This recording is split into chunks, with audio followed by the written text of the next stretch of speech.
Hello again, people. Here we go again. I'm for another little outside stroll. So we can have a little conversation. Right. I've said a lot of things about fear and violence and how it's used and how it's acted upon by the New Zealand government and ACC and all its departments and administrations. Now, let's take into consideration the fear and violence that the government hides behind, that enables them to serve people trespass notices, serve people restraining orders, single out, isolate and attack their victims. Now, some cases, and a very, very few at that, some cases may be dangerous. But then I ask myself, how are they keeping people safe with all the other victims that they're singling out, isolating, alienating and attacking? And how are they keeping people safe by spending millions of dollars on security and all that bullshit, when those millions of dollars would resolve the crimes that they're committing against the victims, who are, I don't know, some of them are disgruntled, some of them believe they've been hard done by, and I would say probably every one of them is correct, that they have been hard done by. But I cannot get past the fact that the government chooses to hide behind fear and violence to create a conflict. Declaring acts of war on a victim is to declare a conflict. To serve a trespass notice undeservingly on a victim is a criminal provocation. To seek to restrain a victim from ever entering an ACC office, or any other office for that matter, is a criminal provocation. This is extremism. These are not actions to keep people safe. They're an excuse by the terrorists in positions of power that enables them to attack every victim, because they want to continue their extremism and their defrauding natures and their defrauding actions. And literally, they're creating these conflicts. The victims aren't creating these conflicts. The people they're attacking are not creating these conflicts. And this, it's so hard to believe that the media do not focus on that and do not pay attention to that, because the government has instructed them not to. When you create a conflict, you're not keeping anyone safe. You're trying to destroy your victims' lives, and your victim has been left with only one way out because of the government's actions and its administration. So there's no logic, reason or common sense there. There's no morals, there's no ethics, there's no principles, there's no integrity, there's no open or effective communication, there's no discussions. It is a lynch mob mentality, a lynch mob action, and people who are inexperienced to actually deal with such cases that are so entailed and detailed, and they're trying to dictate their legislation and dictate their law and dictate this, and they've probably manipulated it a million ways, but they're still inexperienced to actually do it. So the victim probably knows better than they do, and they're sitting there telling the victim to get fucked, literally, and probably intimidating them and bullying them and abusing them and doing standover tactics or calling on security guards to threaten and intimidate a victim. These are not actions that create peaceful outcomes. These are actions that the government wants violent outcomes, because the more violent outcomes they can criminally provoke, the more they can say, we're trying to keep people safe, when actually what they're trying to do is we're trying to run a slave trade, and we're trying to criminally contain and control your life under the term of fear and violence, which means we're not here to help you, we're here to tell you this is how it's going to be. These are the actions of dictators. These are the actions of people who couldn't give a fuck who they get killed and who they don't get killed, as long as it's not them. And that's what I have a problem with in dealing with the term fear and violence, when it's been instigated because their intention is to destroy their victims' lives, and then they want to claim, oh, the victim's dangerous. No, they're dangerous in their actions against their victims.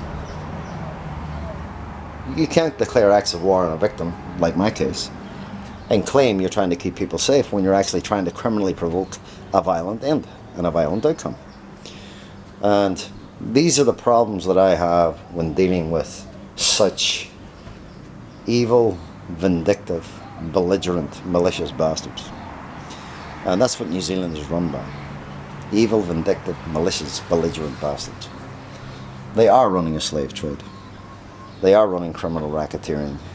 They are carrying out fraud on their victims. They are holding their victims as slaves, as prisoners, as hostages, as captives. They are restricting them in everything they do in their lives. They're creating all this shite so they can use their legal systems to then defraud their victims of everything they've got. They have no lawful forum for addressing the corruption and criminality, abuse, threats, intimidation and violence, because they cover it all up. And the victims do not get the opportunity to actually challenge any of these people because they're singled out, they're isolated, they're alienated. So all these actions are aimed at a government trying to criminally provoke a violent outcome. And if anybody can say any differently to that, then they need their heads examined. Because what you have is the aggressor is the one with the power, the money and the resources, and the victim has nothing. And the aggressor is controlling the victim's life, fate and outcome at all times. So when I hear this term from a minister or from a prime minister, oh, we've got to keep people safe. Why is nobody asking the other fucking questions that are relevant to how they're supposedly keeping people safe? They're spending tens upon millions, tens of, if not hundreds of millions, of taxpayers' money, allegedly trying to keep people safe. Whose pockets are they fucking lining? When you say these security firms, who owns them? Who runs them? Who creates all these conflicts to need all this shit? People, these are all blind. These are all being smoke screened on exactly what this is really about. This is about someone lining somebody's pockets. This is about creating fear and violence by the government themselves, and it's the victims who are suffering. Sure, you'll end up with some people getting killed, but then when you get people killed, you're not addressing how it all came to that. You're literally trying to turn yourselves into victims and then turn all of society into villains. Then you come out and you attack them more. The Ashburton tragedy is a classic example. As soon as they did that, they come out and they spend tens of millions of dollars on security guards. And then they're handing out thousands of trespass notices. These are threats. These are intimidation. These are provocations. These are telling human beings, oh, you can't have any feelings, emotions, or sanity. We can say whatever the fuck we like, but you have to stay calm when we're sitting there taunting you, tormenting you, torturing you, terrorizing you, abusing you, backing you into a corner when we're doing standover tactics on you. This is what these people are made of. And this is what the government is guilty of. Now, National, they had the Ashburton tragedy. The ministers themselves should have been charged with crimes for those murders. Not coming out and attacking society the way they did. Now, Paula Benefit, you say, like, at the end of the day, she went from the Minister of Winds to it being alleged that she defrauded Winds, which no investigations, nothing. She never admitted it. That lady from the Green Party admitted it and ended up getting kicked off the Green Party. What was her name? It's just how it works. It's about destroying people's lives. And these people behind positions of power, their entire line of attack is fear and violence and trying to have society support these fucking idiots that they allow to commit such crimes and make such policies, procedures and protocols that are detrimental to a lot of victims. And all they're doing is lining their own pockets and not giving a shit about anybody else. And they're lining the pockets of all their cronies because they're getting their own pockets lined as well. Guaranteed. So I can't see how the world cannot see how New Zealand is run by fear and violence, and how the government works to create as much fear and violence as they possibly can so they can hide behind it, so they can single out, isolate, alienate and attack their victims at all times. That is not keeping people safe. That is not governing a country or managing serious situations. That is literally adding fuel to a fire that at some point can only explode. So the entire justice system of New Zealand is broken. The actions of these people is all about threats, intimidation and violence. And that's what needs to be addressed. So fear and violence is very serious. But fear and violence is also something that should be taken not lightly, but not to the extremism that these people take it. You have to look at who's threatening who's intimidating who. Not this one-sided affair, police turn up and they attack society. Why? Because they think society are unappreciative of how they're being treated. Well, I suppose society is unappreciated or appreciative on how they're being treated. But the extremism of police and attacking victims, oh, here's a trespass notice, that's literally denying you the right to enter a public office. Right? It's insanity. Absolute insanity. That you would come out with this trespass notice bullshit rather than have a screened room where a person can shout their heads off anytime they want. You know, if they're frustrated and angry. I remember back in the day, I used to work in a dole office many years ago. I did some work in a dole office and putting in big glass screens because people were unemployed and there was a lot of conflict. But people weren't singled out, isolated and alienated. They could go in and ask the questions. They could get frustrated. But there was a big glass screen between them and they could speak clearly. You know what I mean?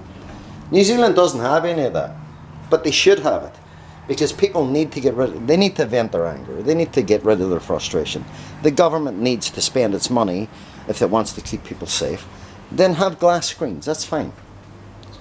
But this singling out, isolating, alienating people, this, oh, you're this, you're that, you're the other, this trying to slander and label and defame a victim because they're having a conflict, and the government doesn't want them to be a human being and have feelings, emotions and sanity. That is fucking insanity itself. But they're spending all these tens of millions on security guards when they could do it much easier than this. Oh, we want people to be able to walk into our office and sit down in front of us like you walk into a bank. What do you get for fucking... Will these people get fucking real? You can't do that. You have to have... There has to be a form of security, fine, but the least amount of cost and the least amount of problem, a person can sit there and videotape and have a discussion, and then you'll see exactly who's saying what, who's doing what, who's lying, who's deceiving, who's manipulating, who's being aggressive, who's threatening, who's being violent. You see, this is the whole problem, right? And you can have security guards at the doors for a period of time, that's fine. But security guards should not be standing intimidating people when they walk into an ACC office or a dole office or whatever. It shouldn't be happening, but it is happening. And so in my view, they're running the entire fear and violence issue for their own benefits, and there's thousands upon thousands of people suffering because of these extremist actions and this dictatorship action, and the government is spending tens of millions of taxpayers' money on the farce because they want to run something that those tens of millions of dollars could actually resolve those victims' problems. in more ways than one. You know, there's no humanity in any of that, in how the government's doing this. There's no decency, there's no respectability. Everything is to humiliate, embarrass and degrade their victims. This is how New Zealand works. It wants to torment and torture and frustrate and terrorise. They want a reaction from their victims. So they can go, we're frightened. And even if they don't get a reaction, they're going to claim that they were threatened and intimidated anyway. It's just completely and utterly ludicrous. And someone actually needs to address that. They really do. So I think the best thing to do is to literally, the government should have thought of this a long time ago. They should have actually put in screens and not all these security measures that and then trying to single out and isolate and alienate people and trying to humiliate and embarrass and degrade people all the time. That shouldn't be happening. But that's what they do. And they'll pick on some victims over others. Depends on who is in power and who's in the positions of power and who's attacking that victim. You know, if you're a manager and you're attacking a victim, you'll get some recourse. If you're a general manager, if you're a lawyer, if you're a politician, if you're an ombudsman, if you're a commissioner, that's when you have the fucking problems of actually getting justice or accountability. More so when you have police doing it. You know, you're not going to get any recourse at all. So, or any address of it at all. So, and this just causes more and more and more and more frustration, anger, resentment. But I know how these people work. I've lived 20 years of it. And believe me, people, it takes a lot of patience. But they're not getting to keep control and ownership of my life because they fucked up my injuries. And then they want to try and turn their crimes into a civil matter. That's not going to happen. Right? They're running a civil jurisdiction, but they're committing crimes hand over fist every day. And their intent is to criminally contain and control the entire outcome. And violence and fear is always their number one aim and their number one line of attack. And prevent the victim from being heard, prevent the victim from having any questions answered, prevent the victim and their rights, prevent the victim. You're just literally turning their lives into a slave. And it's not just my case. I mean, they do it to thousands of cases, whether you're unemployed, whether you're sick, whether you're injured, whether you're ill. These people want to single you out, they're going to single you out. But this perception of we're trying to keep people safe, no, they're not. Because it suits their fucking purpose to get anybody killed, as long as it's not themselves. And then they've got something then to, well, we have to do this because, you know, we've got to keep our people safe. They should have kept the people fucking safe in the first place. It was their own actions that got people killed. Now, let's get that straight for a start. It was their own actions that got people killed. It was their own extremism. It was their own abuse of their power. It was their own, I don't know, their own attitude and how they talked to people and how they treated people. Nah, you know, I'm not blaming the victims for this, the victims who got killed in any way, shape or form. But I am accusing the government of creating that because they're the guilty parties. They're the ones who hide away and they're the ones who pay for protection for themselves. They're the ones who don't give a shit about society as long as they're okay. Oh, well, you know, you just can't fucking get away from it, honestly. It's not our fault, you know, we're the victims. And they always do it. I mean, they say Jacinda Ardern did it over Christchurch, that massacre. She comes out, I mean, they say, I listened for years about all these politicians calling all the Muslims terrorists. And as soon as this attack took place, as soon as this massacre took place, they all came out, we're victims, we are one, blah, blah, blah. I never seen so much shite in my fucking life. I mean, they say to stomach it, it would make you throw up. It was that bad. But that's what these people do. And now they're literally, you know, the extremism again focuses on every gun owner who's had a gun for years and years and years and years. Now has to hand them in. For what? It's not going to prevent one death, I would say. It's not going to prevent people bringing illegal guns into the country. It's not going to keep guns out of the hands of criminals. It's not going to... It has no logic, reason, or common sense to it whatsoever. It is another waste of taxpayers' money. Yes, those people had them for hunting purposes. Do they need those kind of rifles? Who cares? They were legal, they were lawful, they bought them. No one got harmed by them, so why would it all change? So, you know, there's the whole point. And then the police, well, sometimes you're going to give a nutcase a fucking gun. And give them a license to have a fucking gun. And that's what happens. But then trying to blame everybody else and then trying to turn it into a fucking race war. Now that, to me, was taking the piss. But just another prime example of how the New Zealand government work. We're victims, we're victims, we're victims, we're victims, we're victims. We've committed every crime under the sun. We've even armed a fucking nutcase because we didn't do the proper procedures and didn't follow through with his gun license properly and didn't check up and didn't check up on what his extreme views were like. But we're the victims. Fucking nutcases.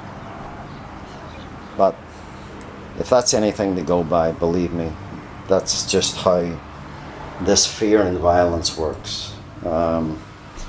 They're attacking society all the time. They're suppressing society all the time. They're taking away more rights from society all the time. And they're taking all the money in society and the victims are paying for it. It's as simple as that. You know? I just wanted to hit on that because you do not prevent violent outcomes by how the government works.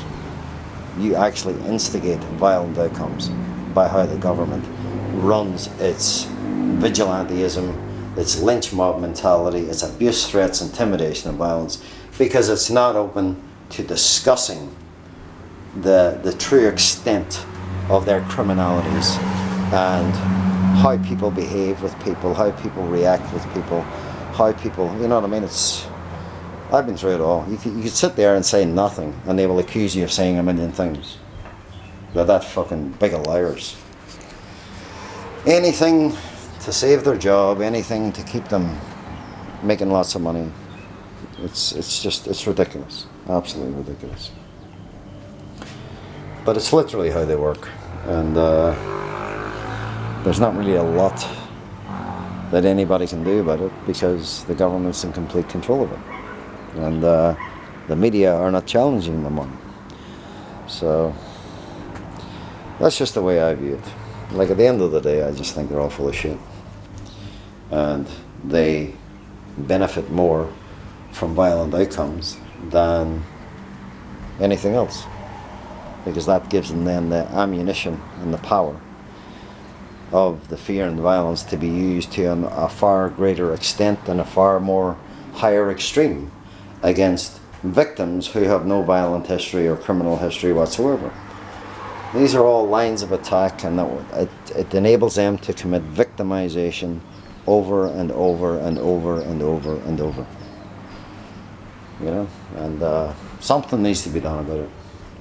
So I just wanted to touch on that. I'm not saying that everybody's fucking perfect, but the government is creating 99% of the violence against victims in society, and their administrations, and their staff, and their management.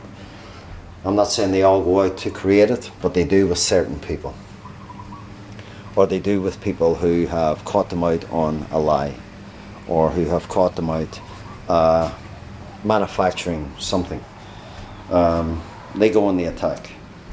So this we need to keep people safe bullshit, nah, it doesn't wash with me anymore. I've analysed the whole fucking lot of it, and it all comes down to the same thing. The government love conflict. That conflict, if they can drive it to last resorts, benefits them more than anything else. So I hope you all get the gist of what I'm saying, because it's all true.